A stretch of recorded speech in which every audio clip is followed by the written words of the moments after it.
Hey, you're listening to Bob's RPG Radio, your #1 station for RPG inspiration. I'm your host, Bob Worldbuilder, and if you like listening to RPG discussions longer than the average YouTube video, I encourage you to subscribe. The discussion you're about to hear is my relatively exclusive interview with D&D executive producer Kyle Brink, breaking down the January 2023 OGL debacle, as it's been called, where I ask him questions posed by you, the TTRPG community, about why D&D even tried to cut out thousands of independent creators, the future licensing of 1D&D and previous editions of D&D, the fates of insider D&D designers who leaked information, and much more. To listen on your favorite podcast platform and support the station, you can join our Patreon through the link below in the description, where you'll also find a link to a shorter video with my commentary on this discussion. But let it be known here that at the moment I am still not planning to buy any new books from D&D. Maybe old used ones so I can support a local game store. Instead, I am excited for the movie though.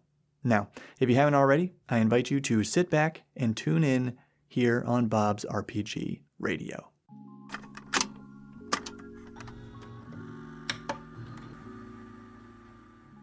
Hello, everybody, and welcome to Kyle Brink. Kyle, would you like to introduce yourself? Sure. I am currently the executive producer of Dungeons & Dragons, but I've been a player and Dungeon Master since 78, running the same campaign since 88 through all the editions. Had to come up with a new cataclysm to explain each rule set change, so I'm glad it's been stable for a while. That's been nice. So this D&D is my life. It's just currently my job. And so when we went through what we've just gone through the past few weeks, I felt like it's the kind of thing where you can't stand by and watch the neighbor's house burn or your own house burn. You got to jump in and do something. So this is me jumping in. So let's see if we can help. Great. I really appreciate that. I wanted to say first, thanks to Wizards of the Coast influencer team for inviting me to ask a few questions on behalf of the community about the recent developments with the Dungeons & Dragons Open Gaming License. That's what we're here to discuss. And thank you, Kyle, for stepping up to respond to these questions and concerns, because this has been a deeply concerning time and upsetting time for most of the TTRPG community. So to give everybody a really brief background, the OGL changes initially proposed by Wizards of the Coast, the publishers of D&D, would have changed my own career, for one, as somebody who publishes 5e compatible adventures, and they would have changed or potentially ended the careers of some thousands of people like me, but including writers, editors, artists, and other independent creators who have helped to boost D&D's popularity over the last 20 years by building those careers on the promises within and associated with the D&D Open Gaming License. So, to further just kind of set the stage for our particular conversation here, my first question, and for the community here, most of these are from you guys, but this one's from me. Why choose my YouTube channel for one of these few discussions rather than a channel like D&D Shorts with much higher viewership, much more dedicated coverage of the OGL situation? In particular, we wanted a variety, but we also didn't want to do 65 interviews. So we had to pick a handful, right? And we picked some with great reach. We picked some with smaller reach, but like really focused content. Like yours. We picked some that had been critical of us, like I just did one with 3 Black Halflings, and they had some, some criticism for me, of course, as you might imagine, and some with, who have been kinder. And so we wanted a range, people who have been negative, neutral, positive, large reach, smaller reach, but focused. The main driver, though, is people who we felt we could have a conversation with. Because that's what I wanted this to be. And that's also why I wanted to talk to creators before journalists, because I wanted to have a conversation more than an interrogation. I mean, that doesn't mean I won't answer your questions. Of course, I will answer your questions. But I'm hoping it'll be an exchange of information, because I'm also hoping to learn from this conversation. Yeah. And then I guess with that in mind, so I suppose that you personally were probably not the person picking these creators. Maybe you had some insight to it. But I do want to just follow up and say, like, we had our guy Will out there on D&D Shorts, who his videos were getting like hundreds of thousands of views on this. He was very critical. So was he somebody who wasn't asked about this? I don't know whether he was asked. I personally would have been uncomfortable speaking to him because of the approach he took to it. It really seemed really extreme. Not just because I disagreed with what he was saying, which I did from time to time, and agreed with what he said, which I also did from time to time. But the emotional tone of it, it felt like a conversation with him would be more about. It would be a minefield. It would be one that I would feel like he was trying to take advantage of to raise the viewership, or it just. I didn't feel like it would be a reasonable conversation, and I wanted to have a reasonable conversation. Yeah, I think Will would agree that his videos are intentionally sensational. So maybe that's something you wanted to avoid. I can understand that. Yeah. Okay. The second question from myself specifically, before we get into the community questions. During the height of the OGL uncertainty, many folks did appreciate some of my videos about my favorite TTRPG alternatives to Dungeons & Dragons, like Dungeon Crawl Classics, aka DCC RPG. So my second question is, Kyle, what are your top 2 favorite TTRPGs besides Dungeons & Dragons? Well, I'm currently playing in a game of Scum and Villainy, which is based on the Blades in the Dark rule set, and that's fun. It's the space opera version of it, and I'm playing an insectoid pilot, so I'm playing a space bug. So that's fun. I enjoy that quite a bit. I've had a lot of fun. Ooh, it's kind of a tie. Depends on what direction you want to go. So if you go old school, I liked GURPS for the flexibility. Like you could do basically anything, but it's the opposite of heroic fantasy. Like it's real easy to die in GURPS, and it's it's not like D&D. But for just like speed of play and ease of play, Savage World is pretty great. I also have enjoyed Spirit of the Century for just like straight up bananas, interwoven narrative pulp fiction stuff. So there's a few. I've never heard of Spirit of the Century, but I'll say that Savage Worlds is one that many people are commenting on my videos. Do one on Savage Worlds. Do one on Savage Worlds. So, Spirit of the Century is related to the Fate system. So if you've heard of that, it'll be familiar to you. Oh, okay. Yeah. I've heard of it. Not really familiar, but okay. Now we're going to start getting into community questions more on our topic of the OGL specifically. So, and some of these have a little lead up. So it's well understood that the attempted deauthorization of OGL 1.A broke decades of goodwill and explicit promises between the D&D brand, or would have broken explicit promises between the D&D brand and TTRPG community.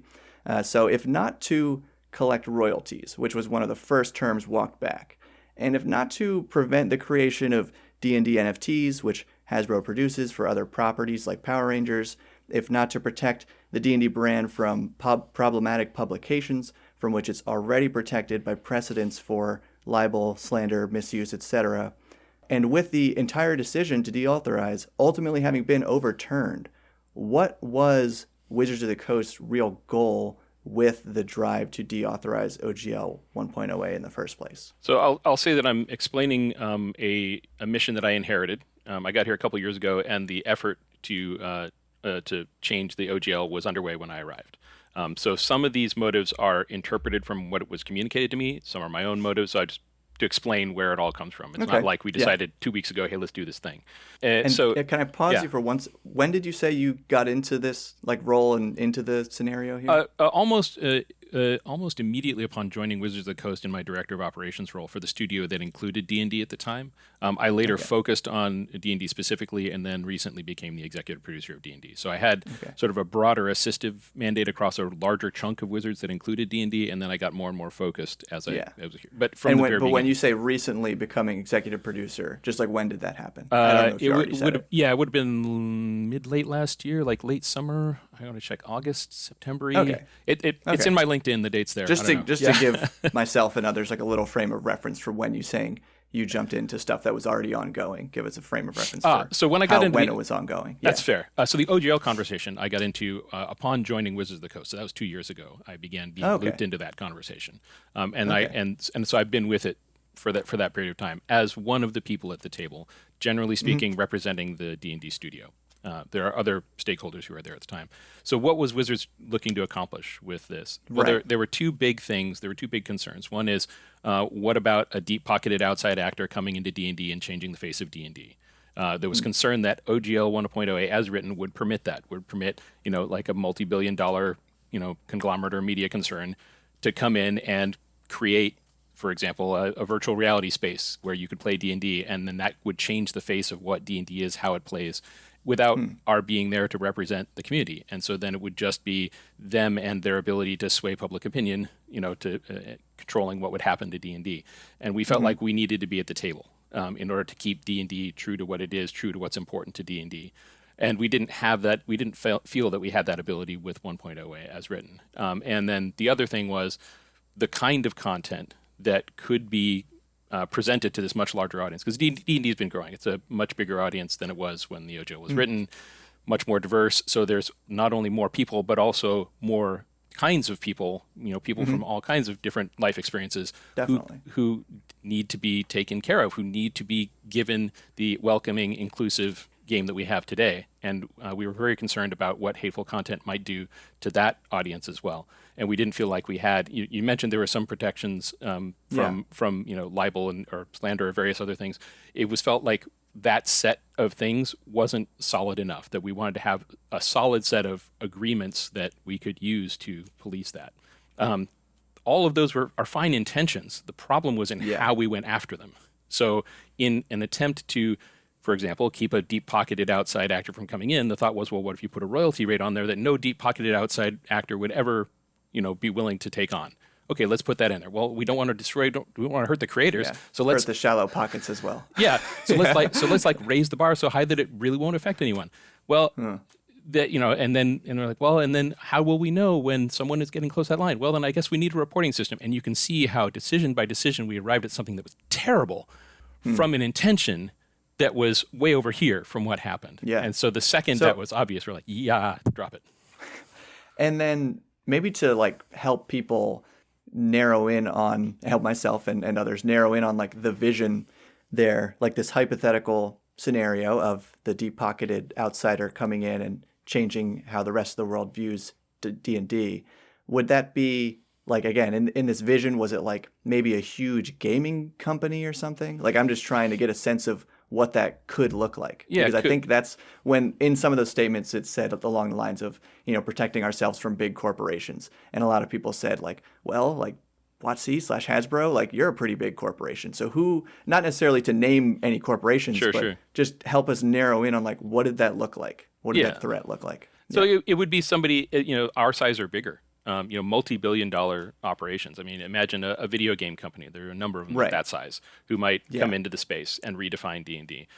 There are large technology companies that are doing things in virtual reality and AI that could change the nature of D&D. What if some big AI technology company decided that, we're just going to replace the human DM? That's been the problem with this game all along. We're just going to produce AI DMs and and they would want to market the hell out of that. Why look for a DM when you can just click here and have your own DM, right? So that's the kind of, I don't want to get too specific because we weren't looking at specific threats, but we were looking at the future saying, whatever emerges, we're not ready for it with the language we have. We need something.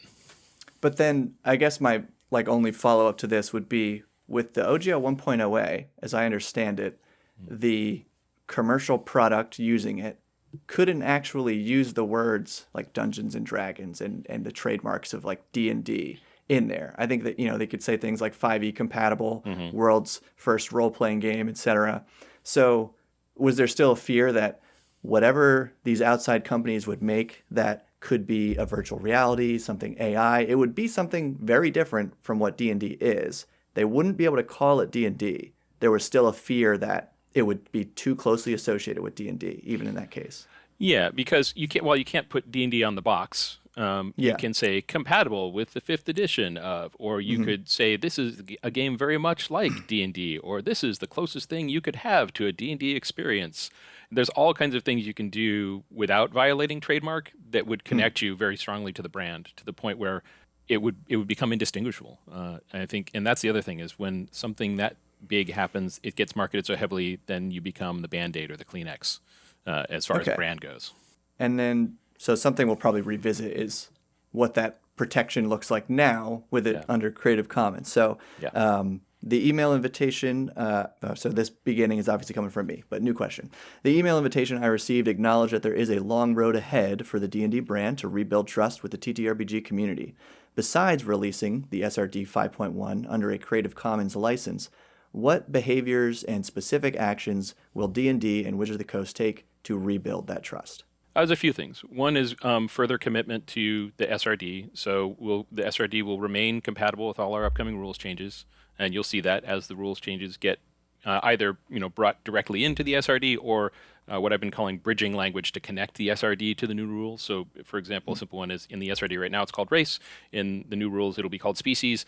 We might, either change the word race to species in the SRD, so it's the same, or we might just say, hey, any place you see the word species, it means race if you're using SRD rules. Something like that to connect it so that we don't ever leave the SRD behind as we continue to update the rules to the game. And again, that might mean in many cases we'll just bring the rules straight into the SRD, but that's a commitment, and you'll see that happening. We'll keep it current. We're not going to separate the SRD from, the SRD will also stay under Creative Commons and OGL 1OA. So as we update the SRD, those updates will also be under those open licenses. So as we develop one D&D, for example, we're not going to leave creators behind. People will be able to come along just as they are right now with the rest of 5th edition. Another thing is we're working on our own content policy. So when we were talking about policing content before, people rightfully asked, so what's your definition then? How are you going to do that? So we started work on writing up that definition and preparing that document. And now that we don't have rules that say we're looking out for everybody else, we still got to police our own house. So we're still working on that content policy. And when we publish it, you'll see how we hold ourselves accountable, what standards we hold ourselves to. And we'll, of course, take public comment on that as well so we can improve that. And then also further commitment to the SRD, we're going to be we want to bring we want to bring the older editions under the Creative Commons as well, but we need to, like 3 and 3.5, the older SRDs, but we need to look those through with a fine-tooth comb and make sure that we're not giving up a particular trademark or copyright that we need to hold on to. So we might pull 1 or 2 things out of that, for responsibility reasons. But otherwise, our intent is, bring those forward as well. So these actions to continue to show commitment to the open creator community is what we're going to be doing. Okay. And just to clarify, when you say to keep those open, or you said to bring those forward, you're saying the intent is to one day in the next couple of years, we'll say, bring SRDs for previous editions of D&D as well as the upcoming 6th edition, aka 1 D&D, under Creative Commons. Yeah. Is that okay? Yeah, because Creative Commons is a great solution. It takes a lot of the argument completely off the table. People can just go create. And, we don't ever have to have this conversation again. We could just go make stuff, you and me both, Okay. I would say that's definitely a great step for the creator community for sure. What about just the wider, this is touching on another question I have, I think, but wider D&D community, wider gaming community in general, any steps that Wizards might be taking to help rebuild trust? It's got to be about what we do. And in terms of the players, one of the things that people will see is that we're not taking options off the table. There's been a lot of concern lately about, hey, with all the talk about monetization and the digital play space and digital this and digital that, are you going to stop making books? The answer is no. We are going to add more options to the table, and whatever options people want to use, they can use them. If you want to use a 3D digital play space, fantastic. If you want to use a third-party VTT, fantastic. If you want to use our books, fantastic. If you want to use a third-party book, also fantastic, because the bigger the hobby is, the better it is for all of us. And as people see that we are not taking anti-competitive moves, that we are in fact taking pro-creator, open-the-market moves, I think players can feel more comfortable staying in the D&D ecosystem.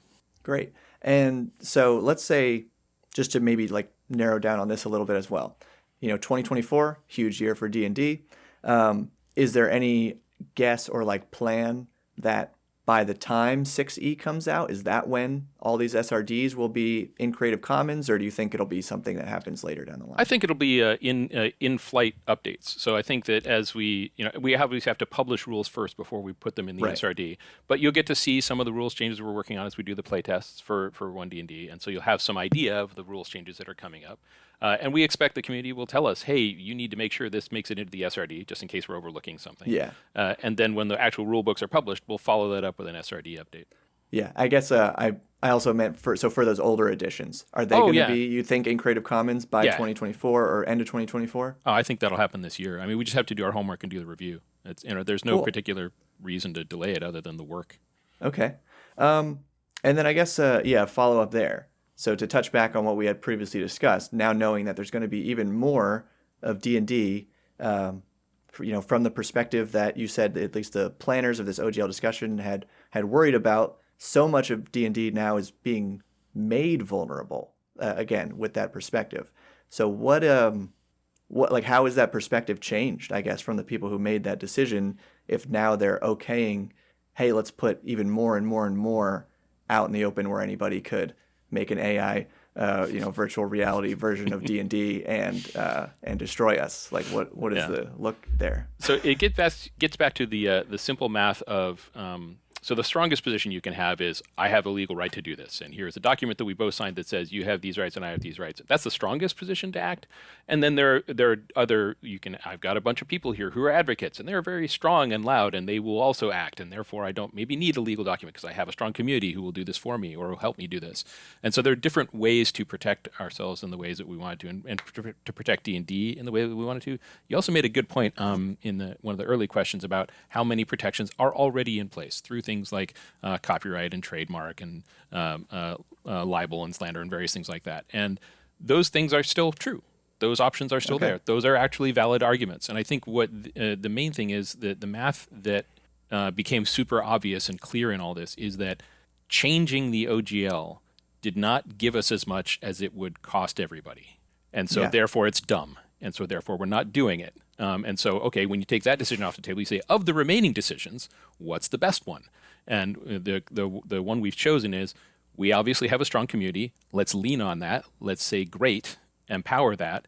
And when we release things into the SRD, we'll make sure that they're not things that we would need the copyright or trademark for to protect D&D. So that's why we comb through the SRDs for 3 and 3.5 to make sure that they are as safe to release into the public as the 5.1 SRD is, so that we don't actually rob ourselves of the ability to protect D&D from a copyright and trademark perspective, while also having a nice, strong community that will also clearly have thoughts if somebody tries to take D&D in a bad direction. Yeah, I think you're right about that. That a lot, we've seen how the community was able to step up, organize to one degree or another, and help push back against this. Yeah. And I think a lot of people, including myself right there, appreciate hearing you say that it might have been a dumb move. Just that phrasing, I think, helped people. There's no might have about it. I mean, in my notes, I said we got it wrong. We got it wrong. Yeah. This was a terrible mistake, and the first thing to do when you're in a hole is stop digging. So that's what we're doing. And also, you can't talk your way out of a trust hole either. You have to behave your way out of it. So that's what we're doing. We're taking actions, and over time, people can make their own call. Great. Okay. Sort of on that note, for the sake of transparency, why, at least as recently as I've seen the latest statements or discussion about it, the initial OGL, I wrote initial January OGL, so I think this was technically 1.1, still being called a draft when it was shared with a small group of publishers with, as I understand it, some kind of binding license to sign it, with a turnaround time of about 1 week. So there's a few things in there. One is there were dates in there which implied turnaround times. We were looking for feedback, which is why we were sharing it under NDA with creators to get their feedback on what it contained, including timelines. And so, some of the very first feedback we got back was, that's not enough time. Okay, dates changed, right? So everything in there is up for debate, is up for change. That's what a review cycle is for. And so, yes, there were dates in there, but the dates were changed upon feedback. And they would continue to change until we had a document that was ready to be released, which would have then whatever final dates. The other things regarding signatures, the OGL was always intended to be an online process. It would be a click-through thing where you would say, here's my product, and you would sign it. There was never supposed to be like a signature of any kind on the OGL. More of a registration kind of thing. It was a portal, I think, was the idea. Yeah, that was the idea. Yeah, the people have a portal. So I'm not in the team that talked to the creators directly, so I don't know exactly what documents were sent. Oh. But the OGL didn't have any signature fields. It was because you don't sign it, you click through it. Right. Now there were NDAs sent; those would have had signature fields. I know that some of the creators we were talking to we were offering licensing deals to them, and those licensing deals probably would have had term sheets, and term sheets have signatures. Yeah, I guess that's more of what I'm meaning here, and what the community was asking with the binding nature of the new license. Yeah, and I think the problem there is all that stuff was sent in. It seems like a single set of communications, and so they all get put together in which I would think too if I was a creator and I received 3 different documents from Wizards of the Coast, 2 of which required signatures. I would feel like I was being asked to agree to something. That is a very reasonable takeaway to have there. And then follow up to that. because you're saying that, yes, like one of the first piece of feedback received was, hey, this timeline's way too short, and then, made moves to change it. In the first statement that came out, there was a line in here. Our plan was always, so quote, our plan was always to solicit the input of our community before any update to the OGL. So with that phrasing, would you say that line is really getting at we were asking this small group, or was there still some plan that within that week the community would have been asked for feedback? Oh, it was going to be a longer timeline. I mean, so the dates in the leaked document were already obsolete by the time it was out there. And so, Okay. so it wasn't ever going to get closed within the week that was that was specified in the draft document that people saw. They were going to be staged feedback rounds, smallest round with the creators that had the most reach first, then more creators. Then hopefully by that time, it's something that is much closer to reality for the community to look at. And so it basically a staged rollout was the intent. And very early in the stages, it became public. And so a version that was way earlier than one that we would have wisely put in front of the community was put in front of the community. Right. But that version nonetheless, having let's just say I think it was like January 13th, having that date in there needed to be registered by that date to like in this portal or whatever in order to continue with the OGL because 1.0A would have been deauthorized by that date. Mm-hmm. At some point there was that intention. Still, yeah, like but, to have it closed off, and then very very early the intention was changed, but there was that intention, I think, that wouldn't have enabled community feedback, if I understand it. I think it's a timeline thing. So those documents were sent out a lot earlier than they were shared. So they were sent out a lot earlier than the public saw them. And so those dates were not a week away when those documents were first shared out to people. Okay. So there was if we had sent them the exact day that they had been made public, that would have been a super short timeline. But that's not. There was more time than that at the time that we sent them out. Okay. I mean, I'll just say I think I don't have notes here, so I don't want to continue like driving down on this. Yeah. But I think it was between January 6th it was supposed to be published, and then the 13th that it would have been like the deadline for registering. So if those were like part of the same license. Oh, I see what you're saying. Or same time frame. Gotcha. There would have been this 1 week period between, January 6th, the community knows about it, including every creator except the ones in that meeting or with those NDAs.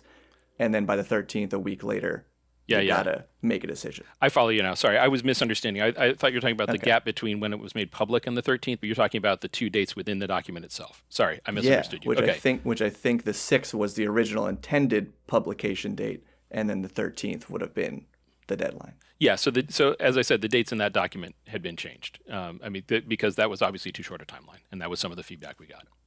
Okay. In addition to the fact that, by the way, the feedback was clear that this was just a bad direction to go anyway. So the main revisions we were making was heading towards 1.2. We were dropping a whole bunch of that stuff. Okay.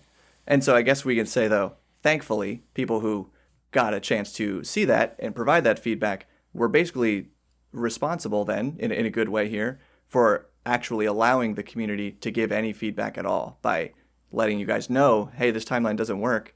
And then the community was able to provide feedback. I mean, there would have. I have to think that through. So what you're saying is because they gave feedback on that timeline, we now would have had more than a week's worth of time. Yeah, then the timeline changed. Yeah. Well, and I think that even the release date of the 6th would have had to move in order to allow time for community feedback before that date. So the 6th would have been when it would be announced, but that means it would have needed to be final by then. Okay. All right. I'm gonna move on here. Yeah. So during the TTRPG community's push for a response after about a week or so of silence from D&D and Wizards of the Coast, many people canceled their D&D Beyond subscriptions. Can you tell us exactly how many people came together and unsubscribed from D&D Beyond? I can't because I don't work on that team. I will say that some people unsubscribed, and I will say that since going to Creative Commons, people have come back. I don't have the final numbers, but yeah, there was definite motion in both directions. Okay, and being a part of the TTRPG community yourself, how does it feel to see that level of solidarity from the community? It's mixed because I'm excited to see the community coming together to work together, and that's great. Being the subject of so much anger over something I love so much is just emotionally hard. So it's like it's a mix. So I'm happy, but I'm also it's been rough. Understandable, definitely understandable. At what point during that week or so, when community was kind of waiting on that first response, did the creative team at D&D first realize, hey, this isn't good? Because I don't know exactly when people on the D&D creative team even knew any of this was happening. So what would you say was like the reaction time there for them to realize, wow, it looks like the community is not happy with this? So a couple things. The creative team was included a little bit, but not enough and too late in the process. And the feedback from the creative team was very much in line with the feedback from the creators and ultimately from the community. This is going to be destructive. This is a bad idea. A lot of the broken process that we had, and this is my personal responsibility, because I was trying to screen them from this OGL license update process and let them make the books. I didn't have our lead creatives at the table to talk with the legal team about a document because I didn't feel like that was a good use of anybody's time. That was a mistake because that would have had more voices at the table next to me pointing out where this was not a great idea. And that's going to be the case going forward. Fortunately, because of the Creative Commons move, we won't actually have this exact discussion ever again. But in cases like this, where it's something that touches the game and community as deeply as this was going to, definitely there's going to be more involvement from the creative leadership on the studio side, because these are the folks who are most in touch with what it is to be a creator, what it is to be in the community. Exactly. And they were pretty clear. They were pretty clear in their opinions. And I say they. I'm on the team too. Also me. But yeah. So the point there was that we were not in large enough numbers or loud enough early enough in the process to prevent us even from getting to the terrible place we had gotten to. And then as soon as the community spoke up, everyone was like, they're not wrong. So and and I agree. I mean, and I want to point that out just because I think a lot of us know that many people on the creative team are there because of the exceptional work they've done as an outside 5e creator. So they have that direct insight to what thousands of others were thinking. And then at what point, say during the time between the first leak to, I think it was about a week or a little more than a week until that first response went up on D&D Beyond, at what point during that week did a response start getting formulated? Like after that first leak, I guess. So a couple of things happened during that time. One is figuring out what the right response ought to be, because we had made a statement in December, and clearly we needed to make some kind of update to that. And as well as the OGL itself, we were revising rapidly at the time. And meanwhile, trust had just collapsed in the community, and to the point where it wasn't clear, certainly to me, that a statement wouldn't just pour gas on the fire. What we needed was concrete action. We needed to say, here is the concrete outcome of what you're saying. Well, the problem with that is now that action has to be perfect, and so we got caught in this loop where perfect got in the way of done, and so it just took forever to get that done, and meanwhile we weren't saying anything. Kind of a mess. And the other thing was, during that time there were additional internal people who were taking information outside, and the common word for it is leak, but it's actually just people communicating. They don't feel heard, so they got to go someplace else to be heard. I get it. That makes sense. I mean, if you have an issue, right, you fight for it, right? You do what you got to do. I get it. Absolutely. And that caused internal communication to shut down, because people felt like, I don't know who's in this meeting with me. Are they recording this? Is this going to be leaked? Am I going to be the next person demonized on the internet? And so it makes it hard to talk to anybody, because you're worried about what is somebody going to be mad about and get me in trouble for, even if you're just doing like normal discussion of ideas. So it was tough. And the reason I mention that is because I read that Friday statement the same time you did. Like, communication had been so compartmentalized at that point that I didn't even know we were working on that statement until it went live. I was going to say, I think that's a really good insight to hear, how the fact that this was kind of began because of, we'll just call it an external communication, then internal communication slowed or shut down in some ways, I think is what you were saying. And that further delayed the response, when I think at this point, at least the sentiment that I saw was people dying to hear something. So I I will say that I think even though it was probably very difficult to do, a quicker response would have been beneficial. Do you agree with that? I 100% Okay. would agree with that. And in fact, Yeah. one of the reasons why you started seeing, several posts in a row from me was because, we agreed, hey, not only do we need to say something, but it needs to be a person. It can't be a faceless corporation. And Yeah. so at that point, I'm like, well, that's me then. And Okay. so, and all the things that you see my name on, I wrote. I mean, that's just, I don't sign it if I don't write it. Okay. People gave me input, of course. So it wasn't like I sat in a corner and wrote Yeah. them. Yeah. But those are all my words, and I stand by them. And I felt like we needed to speak early, often, and with clarity, and in a next steps oriented way, while acknowledging the damage we've done. I mean, we had done a terrible thing, and we needed to acknowledge that and apologize for that, and take steps to correct it. That's what responsible people do. Yeah, great. I agree with that. Okay. And on sort of related to that, so one more touching on this first statement here. It's fair to say that the entire TTRPG community was a little shocked by the first statement, including such infamous quotes as, "They won and so did we." While compiling these questions, I noticed that that first initial post is now gone and redirects to the most recent statement about putting the SRD under Creative Commons. So my question is, would you say that, and a pointed question, I'll admit, hiding that initial statement exemplifies the brand's renewed trust to renewed commitment to accountability and building trust? I don't know the exact circumstances around the redirect Okay. that's being discussed. That's to be honest, That's totally fair. I don't expect that it's like Kyle Brink's on there changing the links around. But I would say that, yeah, to me, I saw that only. So this is actually the one among these community questions that was from me, just kind of in the flow here. Sure. There was something I noticed while putting these together that kind of rubbed me the wrong way. Yeah, It's how yeah. that initial statement rubbed everyone the wrong way, I think. But now seeing that it was hidden on the site after kind of these new promises to rebuild trust, I think it would be good just to let that stay out there as something that, like, hey, we said this and we apologize for it, but not try to wipe it away. Yeah, it's an interesting question. I mean, so should we, just ask you. So we should leave it up maybe with a note saying, "Hey, we acknowledge that this was tone deaf, and we should not have said this, or this was a bad statement." Or I think that's fair.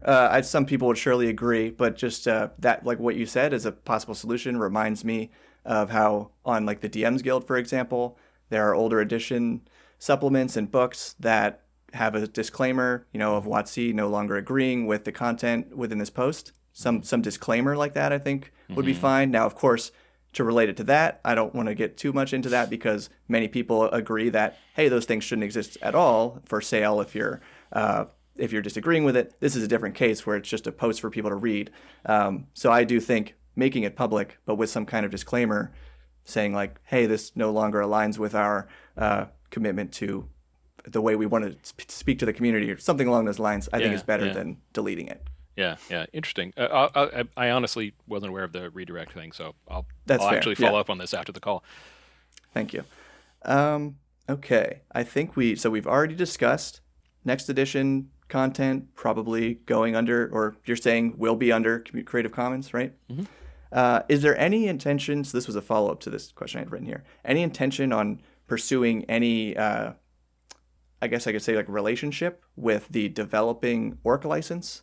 I know that at least to date of our talk, nothing's been published of what the orc license will actually look like, being developed by Paizo and a bunch of other publishers. Does WotC have any intention to like read into that and see if there's any room for putting some D&D content under that license? I mean, honestly, as soon as people are comfortable having us at the table, we'd love to participate in that conversation. We think it's a great initiative, and I'm curious to see where it goes. I think right now, because of the trust thing we've discussed, I don't think anybody really wants us in the room while they're working on that. But, when the time comes, I could even see us signing on to it, depending on what it looks like in the end. And, we tried to make an open license, and it was short and didn't do a lot. And then we tried to update it, and that turned into a disaster. So we just like, you know what, we're going to go to Creative Commons. They're professionals in this area. They know what they're doing. We'll use their license. Right. But happy to consider other ones. Okay. Yeah, and that's fair. I think many people have said at this point that the Creative Commons is much better for what we would have wanted from the OGL way back in the day, and I think there's some people out there questioning now. Like, I'm not an expert on this licensing stuff either, on like why orc when we could just use Creative Commons. So that's a valid point. But I will say that, and I don't know, I don't want to speak for anyone making orc, but I feel like you're probably welcome at that table to give input and discuss. I don't know if it's necessarily the way to act, like, when they invite us. I think if there were some bridging between the two, I think that would happen. Yeah. I think when things cool down a little bit, I think that'll be. It just would have seemed weird for us to run out right now and say, "Yeah, we love orc too," and people be like, "Really? Do you though?" So yeah, that's totally fair. I think anything that you say at this point, many people will go, "Do you though?" Yeah. So I'm sure we'll see it in the comments on whatever ends up of this video. Yeah. Now that the 5e core rules, in a sense, belong to the TTRPG community existing under Creative Commons, and you might have touched on this, are there still plans for 6e, aka 1D&D, to be functionally compatible with 5e? Yep, that's the plan. Okay, and I would assume so, based on now that's also going to be under Creative Commons. Yeah, and I get why people call it 6th edition and so forth. I mean, it feels, and I'm not. This is my strategic declaration. This is just my viewpoint as a game guy watching it happen. It feels much more like the evolution that happened in 3rd edition that ultimately got called 3.5 than I think 5.5. Yeah. Okay, fair. So is that a semi-official statement that 5.5e is honestly is a better thing to call it than 6e? Speaking in my role as executive producer of the game and at the strategic table, I don't want another edition ever. I just want this edition, and so we'll need to update it, of course, as we learn stuff, and then I want those updates to get ported into the SRD so that SRD stuff stays compatible. So yes to compatibility. Okay, great. And now this is one that we've touched on. Seeing how players of both D&D and Magic the Gathering have reacted to Wizards of the Coast and potentially Hasbro's top-down decision-making over the last few months, are there any changes being made internally at Wizards of the Coast or Hasbro to prevent further damage to Wizards of the Coast's reputation among the wider gaming community? So earlier we talked about some specific things like the SRD, but are there any behind-the-scenes things happening at WotC or Hasbro to prevent this kind of thing from happening again? So there's a few things. Greater involvement from the studio team, which is closer to the game and the creators and the community. Nice. And also, I think a lot of it has to do with how we communicate with the executive levels. For better or for worse, this whole situation has built a lot of sort of trial by fire trust between certainly me and my team and the executive levels, because we went through this together. Everybody was concerned from the bottom to the top, and we had support all the way to the top for the Creative Commons move, and people were willing to help us and move fast, and that's important. So it's the most painful way to build trust, but it's also the fastest, is to go through a fight with somebody on your side, and go through a trial with somebody on your side. And this was certainly a trial for us, and still is. Yeah. And I think that opens up communication lines. It opens up trust lines. It opens eyes at the executive level to where the heart and power of D&D really lies. And that gives more voice to the community. It gives more voice to the creators within our studio. I think it just leads to better decision-making in future. Yeah, and I think it's really nice that you said once the decision to move Creative Commons was kind of being discussed at the studio or design level, that it moved quickly within the higher levels as well. That's good to hear that there wasn't much, at least, pushback against that idea. And so, but related to this, thinking about the initial changes that were decided upon, again, talks that started happening before you were present. Do you think those conversations initiated somewhere within Hasbro, within Wizards of the Coast, within D&D, like the D&D team, or some combination of those groups? So it was a few things. So as I mentioned earlier, we had those big goals, and then chasing those goals, we ran down some terrible forks in the path. Like, hey, it seems like a good idea to have a royalty structure because that would stop a big actor. Well, turns out that's massively destructive to this thing that we love, which is our creative community. The question is really just along the lines of, like, this idea of, hey, the OGL needs to be changed. Where did that originate? if you can share that. Yeah, well, so it was already underway when I arrived, so I don't really know like a name who started that ball rolling. The ball was rolling when I walked in and continued it rolling. But I can certainly see, for example, someone whose interest is in protecting our IP, thinking that the OGL was a bad idea. I could certainly see somebody thinking that, hey, maybe if this creator community is so big, maybe maybe that's a risk to us, what they might be producing, how they might be doing it. Are we creating, competitors and things like that? My viewpoint, and I've been voicing this very strongly, and it's been accepted at the executive level, is the way we participate in this is as another creator of a different scale, obviously. But so rather than pursue like an anti-competitive strategy of, hey, let's make it harder for others, we should focus on making good stuff, because the better stuff we make, the better we'll do. And that's how this should work. And I'd say that's an excellent position. Yeah.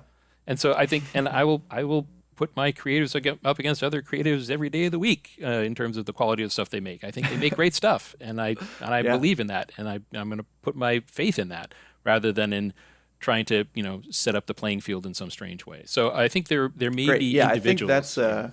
Oh yeah, I was just gonna say that I think that's that echoes a sentiment that I heard from a creator that I follow, Sly Flourish, who was saying that rather than even using a term like third party, now he kind of wants to talk about, and I agree with this, publishers as 5e producers, or like just 5e publishers instead of third party publishers. And Wizards of the Coast / D&D is one of those 5e publishers right now. And so really it's and not necessarily like.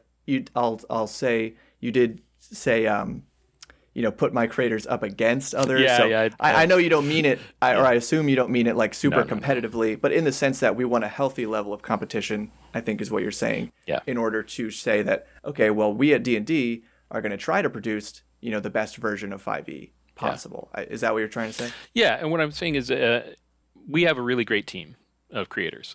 We've been in a position to hire some of the best creators out there, and that gives me supreme confidence in our ability as a business to do a good job. And that's the kind of argument that one needs to make to an executive to have freedom to act. The way things work in corporate America is you have to prove that you can do a good job for the business in order to be given room to do what you want to do. And the argument that I make is we have really great creators, so I'm not afraid. I'm excited to go play. Okay. And now, thinking about those creators within Wizards of the Coast, we did talk about this, whether we want to call it leaks or some kind of external communication. There were rumors of employees who communicated those things, either being fired or quitting, or just other folks who were speaking up about these things, saying, disagreeing with at least these OGL changes, like quitting over these things or being fired for speaking out about them. Can you confirm whether or not any of that happened? Like not the leaks, but whether or not people left their jobs or were forced to leave their jobs because of their opinions on this? Not on the tabletop team, which is what I'm closest to and could speak to. No departures there have been related to the OGL one way or the other. I can't speak to what may have happened on D&D Beyond because that's not my team, and so people who leave for any reason there, nobody tells me why. I just find out somebody has quit or has left for whatever reason. So I actually don't have that information there. I will say that at the company our size, people leave all the time. Sure. And they may leave for those reasons. So I'm not discounting that those reasons could have been reasons, but I'm not personally aware of any departures directly related to the OGL. Okay.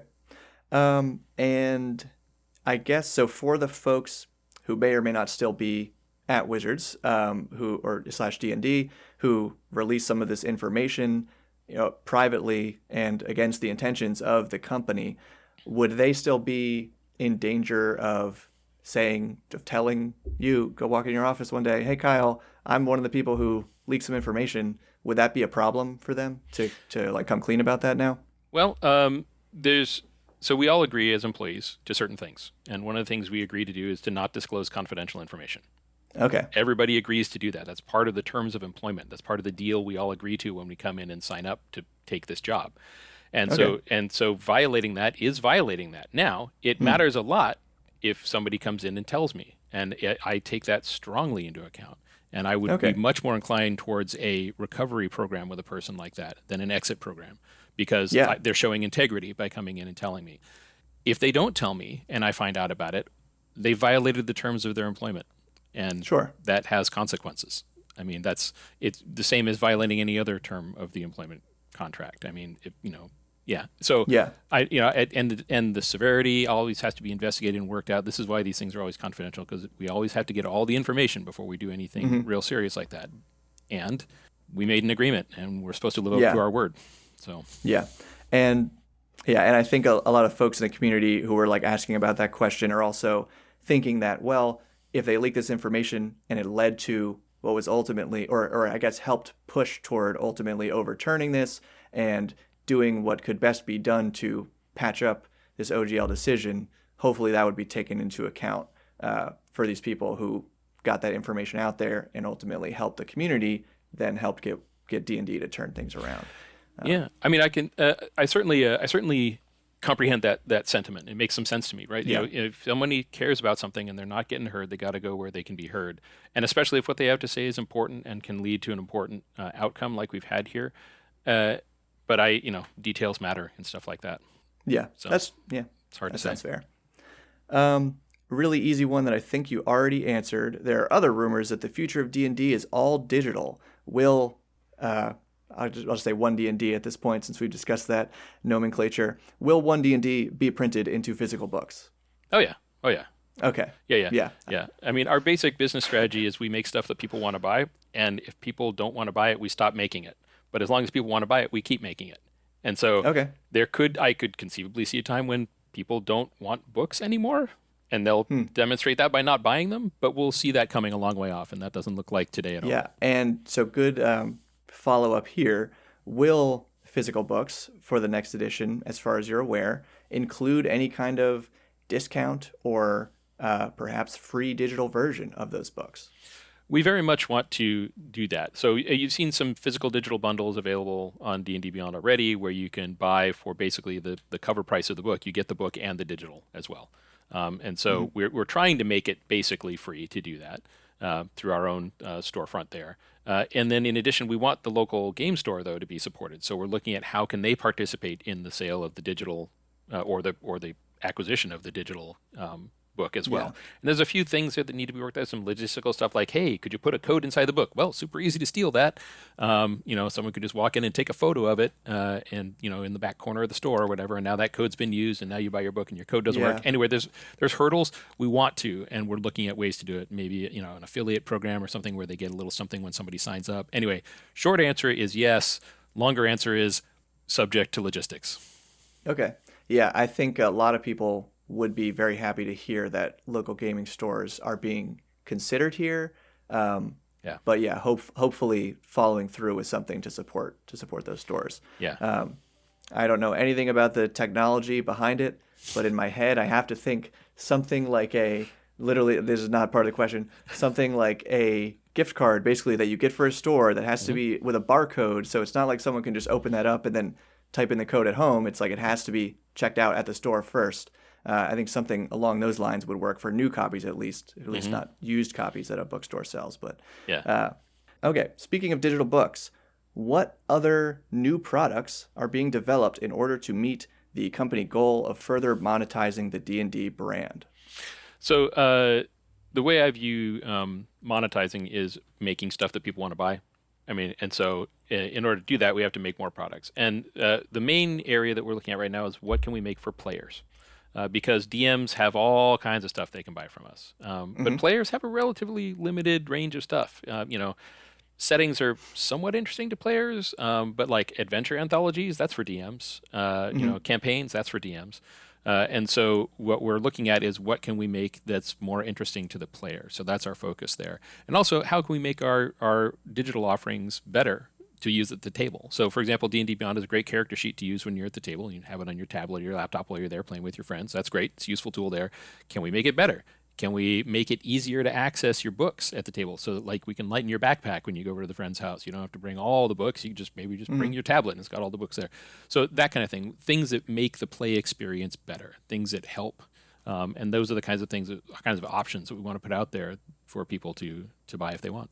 Yeah, I guess, can you give any insight to what some of these things are that will make the play experience better? Besides, so you said the obviously we have the subscriptions to D&D Beyond, so you have your digital books. Yeah. But in addition to the digital books, like we saw glimpses of these really cool minis with the Unreal Engine in the announcement about 1D&D. Yeah. So things like that are in the works that will be like for purchase for for players. Yeah, so what we're going to have is so the digital play spaces, which you saw the 3D there for, as one of the ways you can play. So there will be, obviously live, there will be, tabletop, there will be VTTs, and then there'll be this digital play space, which will be a lovely 3D space. And the idea there is you've got enough stuff there to play, and then there will also be extra things if you want to buy. Hey, you know what? I can represent this ogre with an upscaled orc figure, but I'd really like to have the ogre figure. Okay, I'll go buy the ogre figure for whatever it is. Similar to like when you buy actual plastic figures, right? There's some that you have and you substitute if that's you proxy for the giant spider with the wolf because that's what you need for this fight. But hey, maybe you pick up a spider next time you're in the store. Same kind of thing, but just digitally. So the idea is it's similar in experience to what you have live. Yeah, I would say that that's a great analogy of like substituting stuff you have at home. Like personally, I prefer playing at a real table. Do play online, but at that real table, my wife and I don't have a lot of minis. We use marbles and like little random whatever. But I do think, I don't know, I'm speaking off the cuff here. I feel like there is a stigma against the addition of many of these digital miniatures and things because there's already a very negative association with what people would say like digital skins and stuff like that for other online games. So maybe it's just the association with that. But yeah, what you said makes sense that like, oh yeah, you could buy this miniature because it'll actually fit what you're looking for. But I think a lot of people are, I don't know, maybe it'll be dependent on how much all that costs. But right now people are worried about that, I think. Yeah, and I think a lot of the way that has been done in video games, since a big chunk of my history is in video games, is through like loot boxes and randomization and basically the gambling aspect to it. And we're not doing that. This is just going to be a straight for purchase. I want that thing. It's 50 cents. I'll take the thing. Right? Oh, I want the cool fireball animation from Image. Cool. That's a good thing to clear up. I think knowing that it won't be random or like loot box based will put some people at ease because that's definitely something that some would say is like morally questionable when it's aimed at kids, especially. Anyway, moving on to because we have like a minute left. Are you okay to maybe go a few minutes longer? I can go a couple over. Yeah. Okay, because these last few should only touch on mostly things we've already talked about. Okay.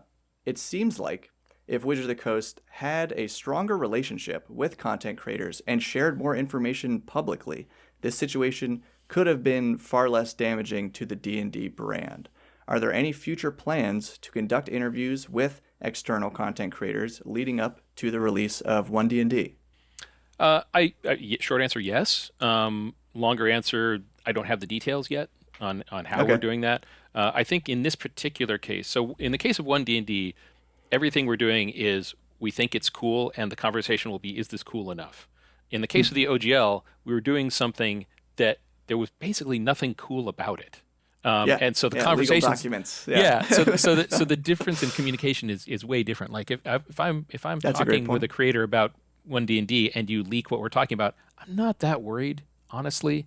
Because we publish it already in Unearthed Arcana, right? So sure. But if it's a legal document that's got stuff in it that could be damaging or that people could get really mad about then that's a whole different situation. So it's easier to have an open conversation when you're deciding how awesome is this versus, how bad is this?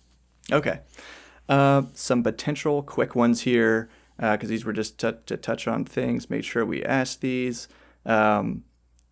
Is there any intention for 1D&D upon its release to be published in multiple languages, so more of an international release? The answer is yes, with an asterisk. And the asterisk is localization takes time. And the localization timelines are directly related to the amount of content, and this is a lot of content. So I can't commit to day and date, but I can certainly commit to as fast as humanly possible once we finish the books. So it's a priority for us. It's just more of a what train cars in front of what one execution thing. Along those lines of finishing the books, is there a plan for like our 3 core books, PHB, Monster Manual, and DMG, to come out at the same time, or will they be kind of spaced out like the 5e books were published? We're figuring that out still. That's another train cars problem. Because normally we only publish one book at a time, and our system is sort of set up to have like a cascade of book after book after book. And so like trying to, for that 1 year, line up 3 big books to hit at the same time is, that's a lot. The box set style. Yeah. There will be a box set for it. I just can't say today that that's how it'll release. Okay. Another really quick one that a couple people wanted to know, any potential, and I feel like I know the answer to this, any potential that we would see a revision or republishing of the Dark Sun setting ever? So the ever is the operative word there. Okay, so forget the ever and let's just say in the next 5 years. So I'll be frank here. The Dark Sun setting is problematic in a lot of ways, and that's the main reason we haven't come back to it. We know it's got a huge fan following, and we have standards today that make it extraordinarily hard to be true to the source material and also meet our ethical and inclusion standards. So, that's totally fair point. And I think that's already kind of the consensus. People, I think, just wanted to hear somebody say it. We know there's love out there for it, and God, we would love to make those people happy, and also we've got to be responsible. Okay, and here's separate point now, just moving on from that. The future of D&D Beyond, because I think there was some talk of potentially the future of the VTT not being on D&D Beyond. Is that... what can you speak to about that? Like, is D&D Beyond going to be the bookstore and then the VTT will be elsewhere, and how will they work together? So at the back end, we expect everybody to be treated as a singular customer. So no matter where if you buy the book on D&D Beyond, you should have it in the play space. If you buy it in the play space, you should have it on D&D Beyond. Okay. Like that's all. So in that sense, but they're most likely going to be like a separate like site or app, I guess. Yeah, at the very least. Yeah, the technology required is just substantially different. And so you'll have this will be your D&D Beyond, and this will be your play space, and we'll try to make it easy to jump between the two, and even connect your character rosters between the two. Like we don't want you to have to do things in 2 places at once, but there might be 2 different apps you will launch depending on what experience you want. Do I want the D&D Beyond experience, or do I want the play space experience? Both of them will look into your same set of stuff. Yeah. And I think, that makes sense because anybody who's played online knows you usually have like 5 tabs open with your chat and your dice roller and your sheet and your actual VTT or however it goes. I think people want to see it all in one place, but that seems like it must be a huge hurdle if nobody's done it yet. So, well, we don't intend for you to have them both open at the same time. I just want to be clear about that. So like you're either using D&D Beyond for what it's used for, or you're using the play space, which will have within it all the character sheet stuff and everything else you would need from D&D Beyond in order to play in the play space. So each will be a complete environment, is what I'm saying. And then is there plans for that play space to also include like voice and video chat? TBD. We're still alpha. We honestly, a lot of people have done a lot of work making voice and video chat. I don't feel like reinventing that wheel, and we're all used to running a separate app for that anyway. So my personal guidance to the D&D Beyond team would be don't, or to the play space team would be don't. Make a great play space first and let people use the video chat they're already comfortable with, rather than trying to get them to like stop using what they like and use this new thing you made. Okay. Really quick one, and then I have one more question. Yeah. Artificer coming to the SRD. Is that a thing that is in the works? It's certainly something that was in the works. Certainly something we've been considering. Okay. And I can't commit to it today, but we were ready to do it once, which suggests we'd be ready to do it again. I guess I have to follow up. What stopped it from getting added in the first place? We needed to. Was that a more recent thing that? Yeah. Sorry, I'll just let you. We were talking about adding the Artificer to the SRD at one point but it was all during this OGL conversation. Yeah. And so we decided to just simplify the conversation and like, let's not update the SRD right now. It's the same SRD, the same OGL. Let's just not upset any apple carts. We'll add Creative Commons and then we'll come back to it. So the short answer is we'll come back to it. Okay. And then last question. Looking back on how the entire OGL situation has transpired, would you say that anyone, as in the decision makers who attempted these OGL changes, or the community faced with the facts of these attempted changes, would you say that either of these parties won?